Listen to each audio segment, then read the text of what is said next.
How satisfied are you with your life as a whole these days?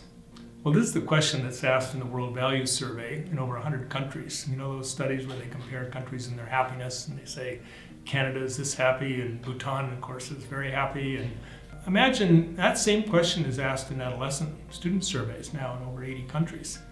So imagine now that you're an adolescent, one of these 15-year-olds who's been asked that question, how satisfied are you with your life as a whole these days? Your answer might differ depending on whether you're asked at the beginning of the week and you're fretting about assignments that are due this week, or you might answer differently if we asked you at the end of the week when you're thinking about what's going to happen on the weekend. And then you might really ask me, well, why are you asking me that question anyway? Which is a pretty good question. Well, and think about yourself now as a school principal, and you're concerned about the well-being of your students. You're concerned about the rising levels of anxiety and depression. You're also concerned about bullying in the school. Maybe you want to put in place an intervention and say, is this intervention working or not? And then you might ask me, well, gee, what do I do if my students aren't as happy as the students down the road? What is it that we can actually do as a school staff and make a difference in our school? Well, like all principals and school staff, you want all children to thrive. And that's why we ask about well-being. We want a really good measure about whether kids are thriving or not. Well, when we set out to measure something like students' self-esteem or their engagement at school or their well-being, we always start with a definition. The problem with well-being is there's so many definitions out there. Most of them have the basic notion of feeling good or functioning well. Many of the definitions just include this long list of things. So we strive to develop a definition that includes the core elements, but is also related to things that you could actually do as a principal. So our definition of well-being is comprised of evaluations students make about the quality of their life.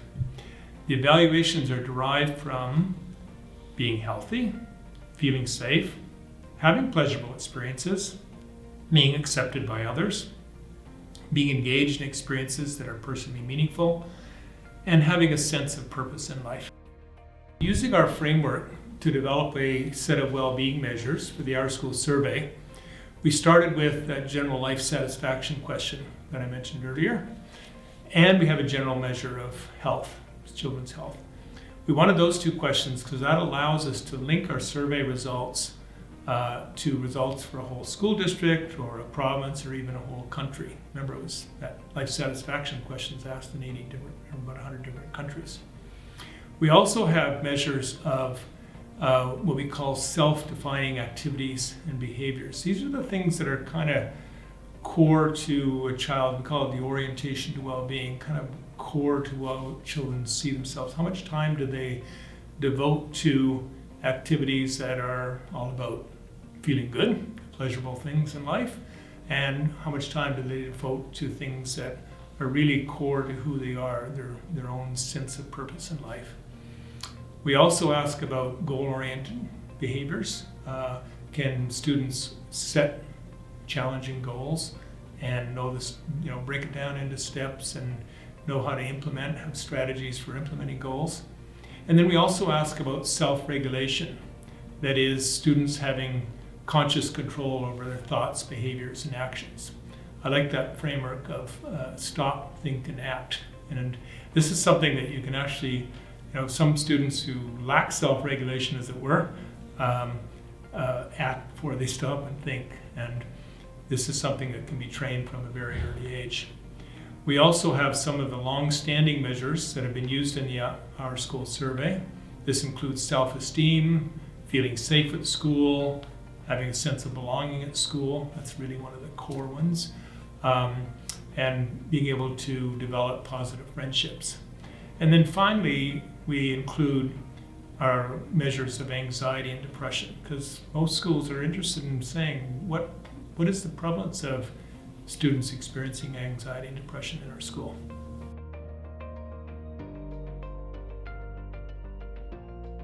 So I want you to imagine again that you're this school principal, maybe a high school principal or an elementary school principal, and of course you're concerned about the well-being of your students, you're concerned about bullying and school safety, and the rising levels of anxiety and depression.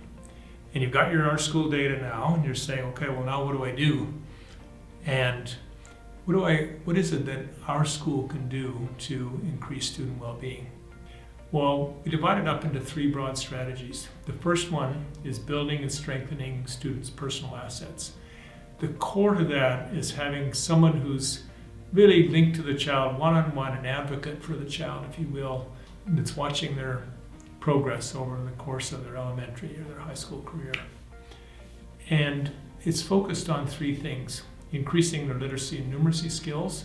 So think of a student coming into high school, for example, who has only a grade 5 reading level. You want to be able to move that child forward to a grade 6 or a grade 7 reading skill. Reading skills are absolutely essential to how well they do, and we know that it's related to their well-being in the long run. We want to increase their perceived value of schooling, making sure that they understand why it's important for them to do well at school and to eventually graduate from high school. And finally, we want them to be able to have the skills to establish good relationships with adults, establish effective partnerships with their parents or other family members, effective partnerships with community leaders, and build their students' skills and their confidence. The second strategy is providing personally expressive activities. We want activities that are self-defining, things that help them get to know who they really are. This includes things like pro-social activities, volunteering, for example. It includes performance-based activities. Some students are really in tune with themselves when they're doing art or music, or some students are great at sports. So you have to provide opportunities for them to really succeed in those things. And then finally, social activities, things that give them opportunities to interact in groups, the drama club or the music club or whatever, right? And the third one is strengthening their social and emotional skills. We know that we can actually teach self-regulation, so we want to be able to explicitly teach students how to understand and manage their emotions. We also want to teach them how to develop positive relationships with their peers, and also to set and achieve positive goals. The Learning Bard's vision is giving all children the opportunity to thrive. Thriving is at the core of well-being, and we're excited about being able to measure it in a way that is reliable and valid. Valid in the sense that it can support the efforts of schools, communities, and families. Together, we can transform children's lives.